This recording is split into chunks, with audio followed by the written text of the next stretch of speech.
మా ప్రభుత్వానికి ఎలాంటి భేషజాలు లేవు. నాడు జగన్మోహన్ రెడ్డి గారు ముఖ్యమంత్రి ఉన్నప్పుడు ఆంధ్రప్రదేశ్ భవన్ సమస్యను పరిష్కరించుకున్న మేము వస్తానే. నేడు చంద్రబాబు నాయుడు గారు ఉన్న వారు పక్క రాష్ట్ర ముఖ్యమంత్రి, వీలైనంత మేరకు సానుకూలంగా ఉన్న సమస్యలను పరిష్కరించుకుంటాం. ఇంకేమైనా మిగిలితే అప్పిలేట్ అథారిటీ గవర్నమెంట్ ఆఫ్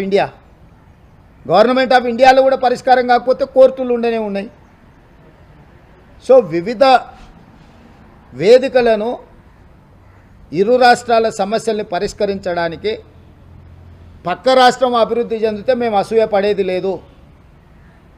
మా రాష్ట్ర అభివృద్ధి కోసం మేము అలసత్వం ప్రదర్శించేది లేదు.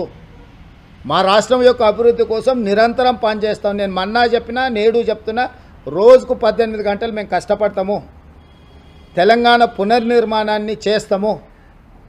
తెలంగాణకు ఒక మంచి రోల్ మోడల్ స్టేట్గా తీర్చిదిద్దుతాము. దానికోసం మేము నిరంతరం పనిచేస్తాం. ఇంకా చేయాలి. ఇప్పుడైతే ప్రాపర్టీ ఆస్తి పాపకాలు జరిగిపోయినాయి. ఇక ఇప్పుడు మొన్నటి వరకు ఎన్నికలు ఉన్నాయి. ఇప్పుడు నిర్మాణాలు ఎట్లా, నిర్వహణ ఎట్లా, ఏ విధంగా ముందుకెళ్ళాలనేది చర్చించి నిర్ణయం తీసుకుంటాం. చేసుకొని ఎవని ఇష్టం వాంది. ఎవడొద్దంటాడు? ఎవడన్నా తల కిందికి పెట్టి చేతుల మీద నడుస్తా అన్నాడు అనుకో, నేనేం చేస్తా? ఎవరికైనా పిచ్చి ఉందనుకో, ఎవడన్నా అంగిప్పుకొని తిరుగుతా అన్నాడు అనుకో, అంగిప్పుకొని తిరిగితే మంచిది కాదురా, తొడుకొని తిరిగి అంటాం. లేదు ఇట్లా అంటే పోరా నీ కర్మ అంటాం. 18 గంటలు నా రాష్ట్రం కోసం పనిచేస్తా అంటే ఎవరికి ఏడో నొప్పి అయింది? ఏం సమస్య? నాకు ఫామ్ హౌస్ లేవు. నాకు ఫామ్ హౌస్ ఉన్నా నాకు ఫామ్ హౌస్లో పండుకునే అలవాటు లేదు. కాబట్టి ప్రజలలో ఉంటా పనిచేస్తా అంటున్నా. నేను ఎవరికైనా ఏమన్నా నొప్పి అవుతుందా? రాసింది కాదు, కమిషన్కు సంబంధించిన చైర్మన్ గారు వారి మధ్యలో జరుగుతుంది. అది కమిషన్ చైర్మన్ గారే జవాబిస్తారు. విద్యుత్తు మీద విచారణ కమిషన్ మేము ప్రతిపాదించలేదు.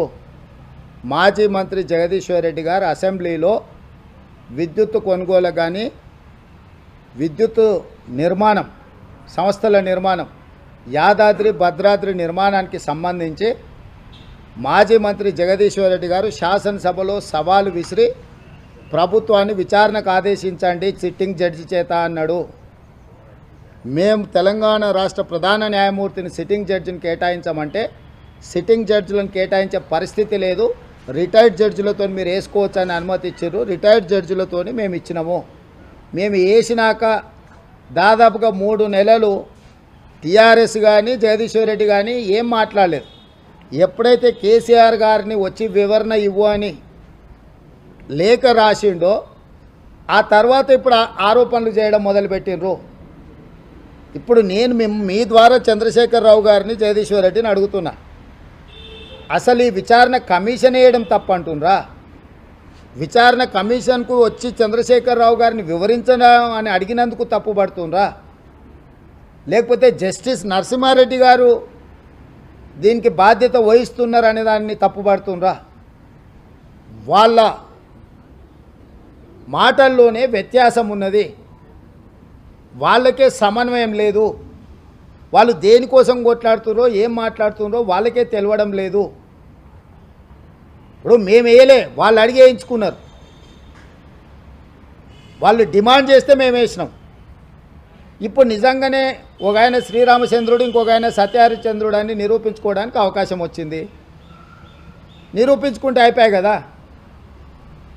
దీనికి ఇంత రాద్ధాంతం ఎందుకు? జస్టిస్ నరసింహారెడ్డి గారు లోపాలేమని ఉంటే కేసీఆర్ గారు అక్కడికి వెళ్ళి అద్భుతమైన వాదనని వినిపించుకునే అవకాశం వచ్చింది.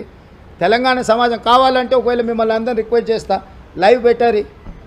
నరసింహారెడ్డి గారు విచారణ కమిషన్ ముందు వెళ్ళి చంద్రశేఖరరావు గారు తన